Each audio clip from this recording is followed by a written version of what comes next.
Selamat pagi, kelas dewasa Sekolah Minggu Gereja Baptis Indonesia Bait Lahim. Pagi ini kita bersyukur karena kita boleh diberi kekuatan oleh Tuhan dan kita bangun pada hari yang cerah di minggu ini, belajar satu kebenaran pada triwulan terakhir di tahun 2021. Pada hari ini kita akan belajar bersama-sama dari pelajaran yang kedua, bagaimana janji kelahiran Sang Pembuka Jalan itu diberikan kepada umat Israel. Yohanes Pembaptis Sang Pembuka Jalan adalah seorang pendahulu Kristus yang hidupnya dapat kita contoh juga. Dan bagaimana keluarganya, yaitu keluarga Imam Zakaria dan istrinya Elisabet mendapat anugerah dari Tuhan untuk menggenapi janji pembuka jalan Kristus datang ke bumi ini. Saudara-saudara yang dikasihi Tuhan, mari kita di minggu ini berdoa terlebih dulu sebelum kita belajar firman Tuhan. Bapa di surga, kami berdoa supaya yang kami pelajari dapat berguna, mempersiapkan hati kami memasuki hari-hari yang baru di depan ini. Dalam nama Tuhan Yesus kami berdoa, amin. Saya akan membacakan satu teks yang menjadi dasar kebenaran yang akan kita bahas sepanjang beberapa menit ke depan ini. Teks kita diambil dari Lukas pasal yang ke-1 ayat yang ke-5 sampai ayat yang ke-25. Tapi saya hanya membaca 4 ayat di antaranya. Pemberitahuan tentang kelahiran Yohanes Pembaptis. Pada zaman Raja Yudea adalah seorang imam yang bernama Zakaria dari rombongan Abia, istrinya juga berasal dari keturunan Harun, namanya Elisabet. Keduanya adalah benar di hadapan Allah dan hidup menurut segala perintah dan ketetapan Tuhan dengan tidak bercacat. Tetapi mereka tidak mempunyai anak sebab Elisabet mandul dan keduanya telah lanjut umurnya. Dari ayat yang saya baca, kita akan belajar secara runtut bagaimana janji Tuhan dapat dipenuhi walaupun ada keterbatasan Zakaria dan Elisabet. Mari kita belajar bersama-sama. Ya, kita melanjutkan bersama-sama. Tadi kita belajar bagaimana ayat itu berbunyi begitu luar biasa sekali ya.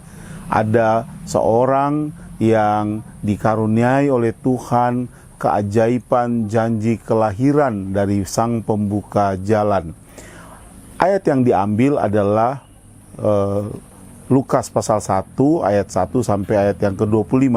Saya akan membaca, tadi sudah membaca ayat 1 sampai ayat yang ke-5 sampai ayat yang ke-7. Nanti saya akan membaca, sekarang saya akan membaca ayat hafalan kita pada hari ini, ayat 25. Inilah suatu perbuatan Tuhanku bagiku, dan sekarang ia berkenan menghapuskan aibku di depan orang. Inilah suatu perbuatan Tuhan bagiku, dan sekarang Tuhan berkenan menghapuskan aibku di depan orang. Dalam terjemahan Alkitab Bahasa Indonesia Sehari-hari, Tuhan berkata, akhirnya Tuhan menolong saya menghapuskan kehinaan saya. Saudara, setiap kelahiran anak dalam satu keluarga memang satu peristiwa yang istimewa. Pasangan-pasangan yang baru menikah pada akhirnya memiliki keturunan, kehadiran anak pertama sesuatu yang sangat istimewa bagi pasangan itu. Tapi bagaimana dengan keluarga Zakaria dan Elisabet? Kalau kita melihat apa yang lagu yang dinyanyikan oleh Zakaria dan Elisabet adalah satu ungkapan yang memang ungkapan yang menunjukkan pergumulannya menghadapi situasi hidupnya. Alkitab berkata bahwa Elisabet dan Zakaria suaminya adalah seorang imam, seorang rohaniwan. Dan Alkitab juga berkata bahwa hidup mereka adalah hidup yang sesuai dengan ketetapan Tuhan. Keduanya adalah benar di hadapan Allah. Satu, seorang benar di hadapan Allah. Yang kedua, hidup menurut perintah dan ketetapan Tuhan. Hidup menurut perintah dan ketetapan Tuhan. Yang ketiga, tidak bercacat. Jadi seorang yang benar melakukan firman Tuhan dengan baik dan tidak bercacat. Jadi kalau Anda memberi nilai bagi keluarga ini, mungkin excellent nilainya, excellent, hebat, luar biasa, sempurna, cum laude atau summa cum laude dalam gelar-gelar akademik. Jadi waktu kita melihat bagian yang luar biasa, seharusnya saya pikir Zakaria dan Elisabet yang hidup benar, hidup saleh, tidak bercacat, mendapat upah yang cocok dengan reputasi rohaninya yang bagus. Bukankah demikian? Saya sudah beribadah, saya sudah taat, saya sudah melakukan firman Tuhan, bahkan tidak bercacat. Harusnya saya menerima sesuatu yang baik dalam hidup saya. Baik secara keturunan saya mendapatkan keturunan yang baik, secara usaha saya mendapat usaha yang maju, secara keimanan hidup saya lebih baik, sehingga semua hal yang baik. Tapi tidak demikian terjadi bagi hidup keluarga Zakaria dan Elisabet.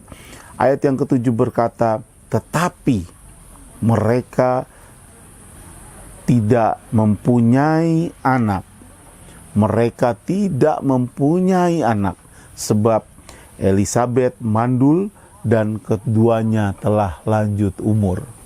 Saudara melihat bagian ini peristiwa yang bisa terjadi kepada semua orang tanpa kecuali. Kalaupun Anda seorang yang merasa saleh, orang yang rajin beribadah, orang yang memberikan persembahan persepuluhan, Anda setia dalam semua aktivitas, ataupun Anda seorang yang saleh dalam hidup pribadi saudara, tapi tetaplah hidup itu tidak selalu berjalan mulus seperti yang saudara bayangkan dan pikirkan. Bagian ini mengatakan kepada kita, orang yang saleh ini tidak punya keturunan.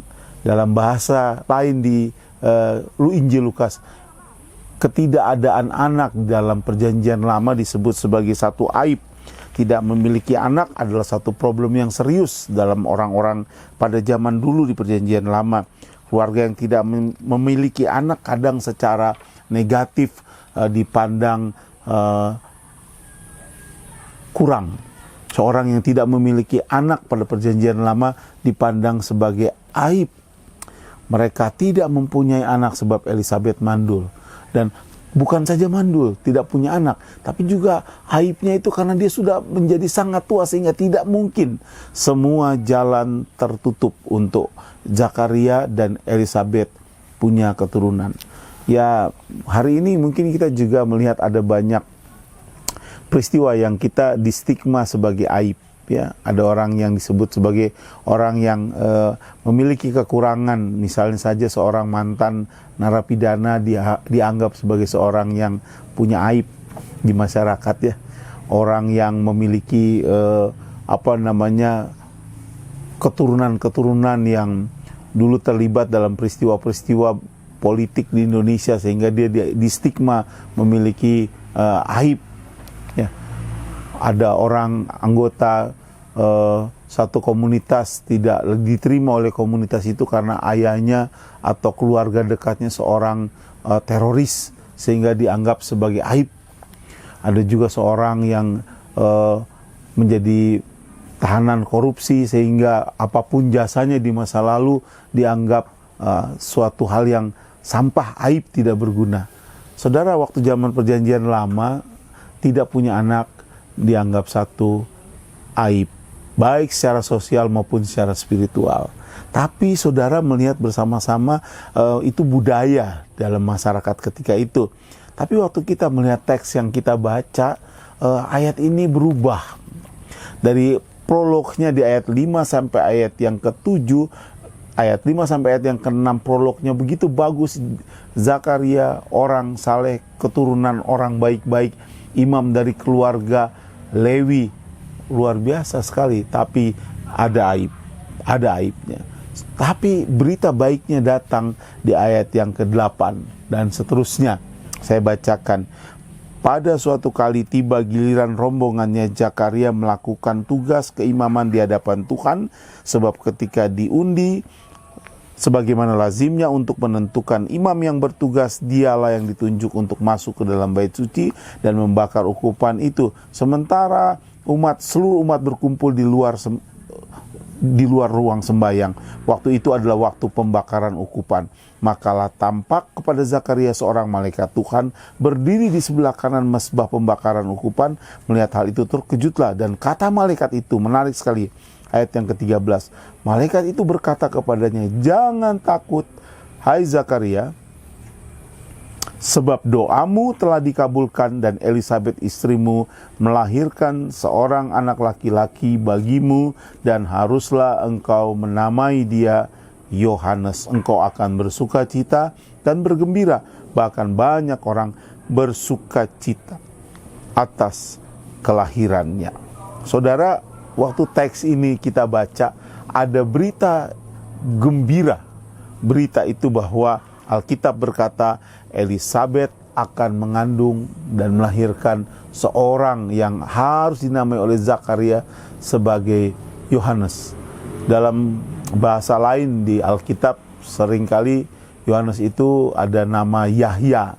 Yohanes atau Yahya itu sama saja.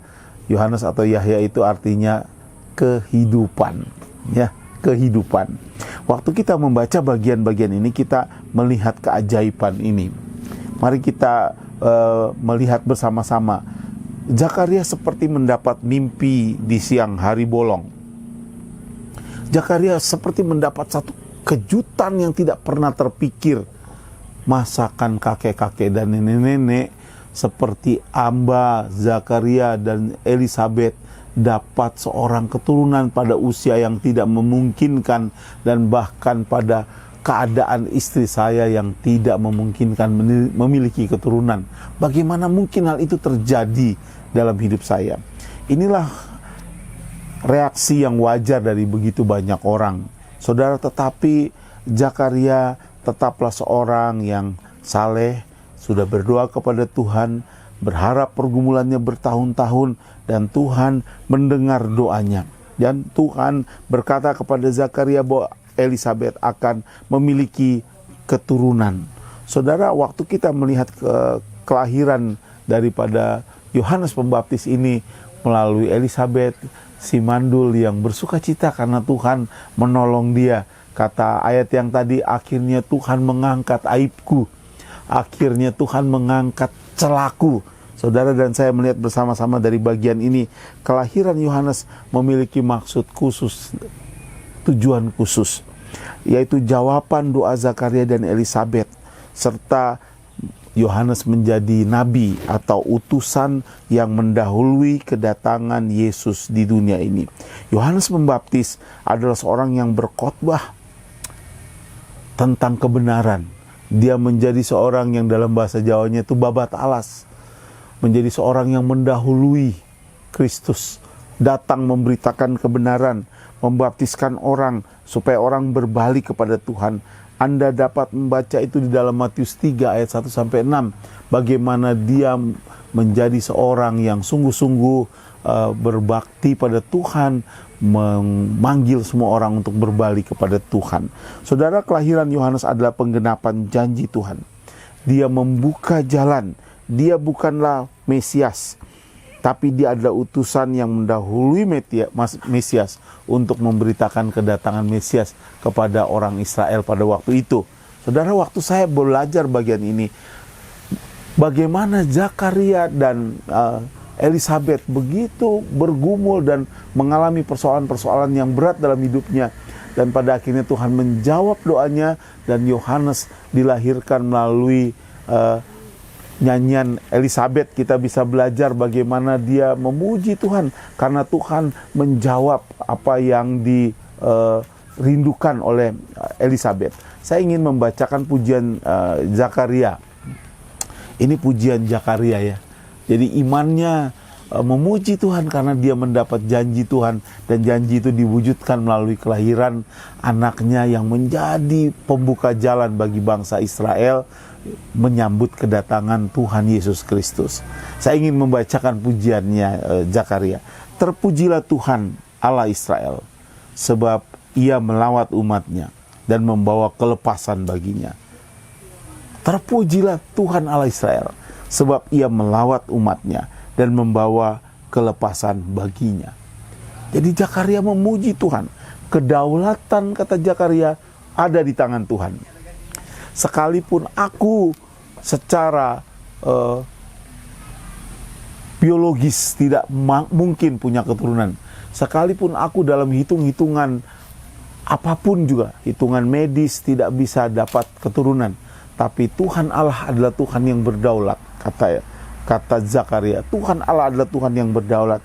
Dia menunjukkan rahmat-Nya kepada nenek moyang kita dan mengingat akan perjanjiannya yang kudus, yaitu sumpah yang diucapkannya kepada Abraham bapa leluhur kita, bahwa Ia mengaruniai kita supaya kita terlepas dari tangan musuh dan dapat beribadah kepadanya tanpa rasa takut dalam kekudusan kebenaran di hadapan Tuhan seumur hidup kita. Saudara lihat bagian ini. Janji penggenapan keturunan yang dilahirkan oleh Elisabeth ternyata berakar dari janji kepada Abraham, Ishak, dan Yakub, bahwa keturunanmu akan bertambah banyak seperti bintang-bintang di langit dan seperti pasir di lautan. Dan Tuhan masih memelihara janji kepada Abraham sampai kepada keturunannya, yaitu Zakaria dan Elisabeth, dan melahirkan Yohanes yang kemudian menjadi pembuka jalan bagi Mesias, Juru Selamat kita. Bapak Ibu, kebenaran ini kebenaran yang penting bagi kita, bahwa janji keselamatan itu selalu diberikan Tuhan.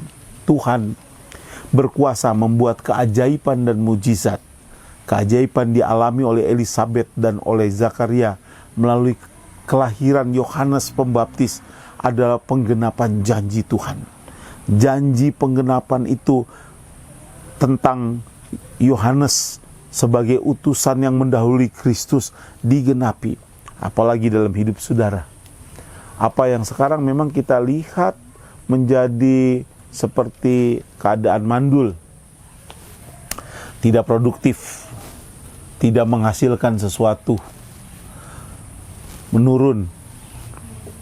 Saudara mungkin mengalami hal itu sepanjang hampir 2 tahun ini. Segala sesuatu tiba-tiba datar dan menurun, dan menurun, dan menurun.